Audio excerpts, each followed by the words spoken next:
many would-be's, their missed free throws and hustle plays.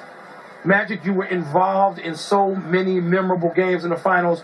When you think back on this one, what is your lasting impression of Miami tying this series at 3 games apiece? I think LeBron James, first we had Tim Duncan dominating the first half. Then LeBron James dominated the second half, especially in the fourth quarter, to put his team in position to win. Ray Allen hits the big shot to tie. But really, what happened? The Spurs gave this game away at the free throw line. Leonard missed one. Ginóbili missed one in regulation. That could have actually sealed the game. But they just, in a sense, choked. And they couldn't get it done, Jalen. Duncan was terrific, especially in the first half. I think he ran out of gas. You got Parker to make a couple of plays late. He made a late 3. He made a shot in the paint. And you mentioned LeBron James finally got going. Forget like playing in Cleveland. Yeah. He played like he was in Akron in high school. He's playing basket or foul basketball to the point where they got back into the game. They put back Wade in the game, and they struggled somewhat. But it has to be Ray Allen's 3. You get an offensive rebound after LeBron James hit a 3, and all of a sudden, the all-time leader in three-pointers made in NBA history makes a huge 3 when Wade and James are struggling late. I thought that was the worst loss in 25 years. I really did. You have to go back to Game 6, 88, Detroit, LA. Isaiah, 25 in the third, sprained his ankle. The Pistons so close in that game. And then close in the other thing, but you can't come closer to winning the title and not win the title. They had a chance. They were 2 free throws away from winning the title. They were 2 rebounds away from winning the title. And the guy who's going to take some heat, I think, is Popovich.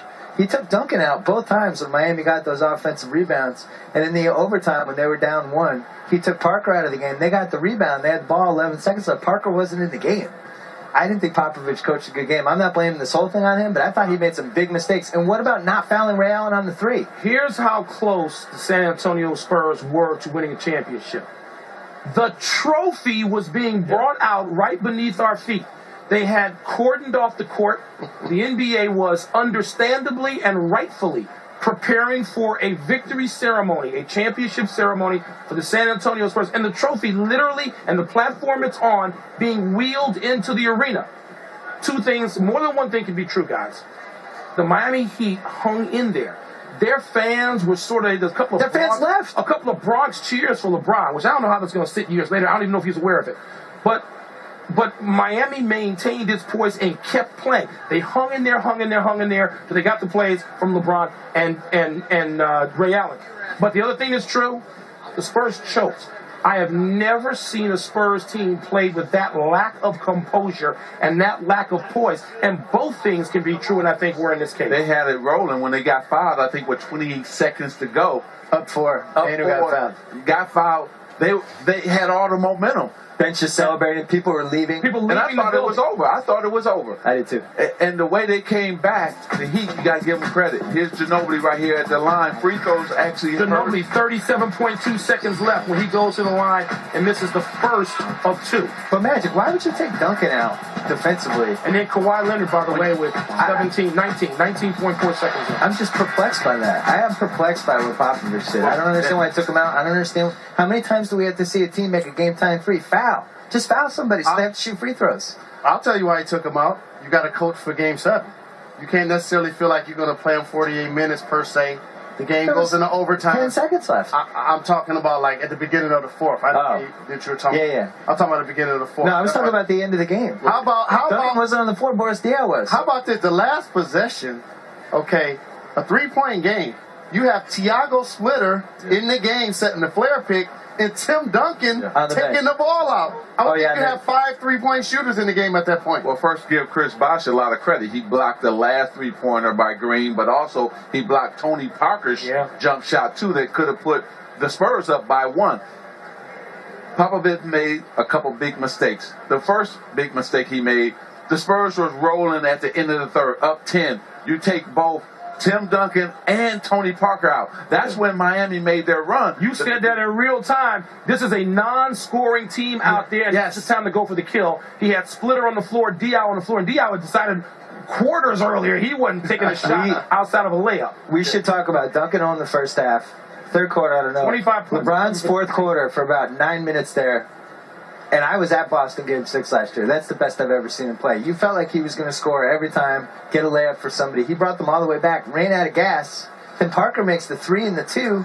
All of a sudden the game flipped, and it really seemed like it was over, Jalen. Well, they have a big 3. And let's talk about Manu Ginóbili. Yeah. Here's a player, 9 points, 8 turnovers, negative 21 plus minus. If he could have gave him anything, they would have been able to get out of here with a victory. Well, I hate to say this, and I know it's going to be probably a great game on Thursday, but I don't know if the Spurs can recover from this. When you got the championship in your hand, on the road, I know, I was thinking that, Magic. I was close as I ever been to a championship, Magic. It was right next to me. you got to seize the moment because now you're coming back saying, man, we had it, we should have won it, and you're coming back to play these young Miami Heat because the players on the Heat are younger than the Spurs, and you only got 1 day to recover. This is going. If they lose this game on Thursday, they're going to say we had Game 6. Magic, you own a baseball team. Game 6, 1986 World Series. I'm a Red Sox fan. Same thing. Trophies in the locker room. They're putting all the stuff up so when it sprays, it doesn't spray people's clothes. And Bob Costas has the famous story about Mets tie the game. All of a sudden, they're pulling all the stuff out as fast as possible. That's what happened to that trophy. They in did. The last They 10 ran seconds. out We of here watched with that it. thing, didn't they? They ran it. The guards got out. I don't think. I'd have to go through NBA history, but I really don't think anybody's ever come closer to winning the title than that. Yeah, they were up with the ball 2 free throws, 28 seconds free left. throw shooters at the line. I mean, this game, you win 99 out of 100 times. Yeah. My lasting impression of this game, I think, just visually, LeBron James with no headband. Yeah. Can he wear the headband to start Game 7 after that fourth quarter with no headband? He was great. He won 4 great. MVPs in the championship wearing that headband. Triple-double, by the way, tonight for LeBron James. Let's go to Eric Spoelstra right now, who's in the media room.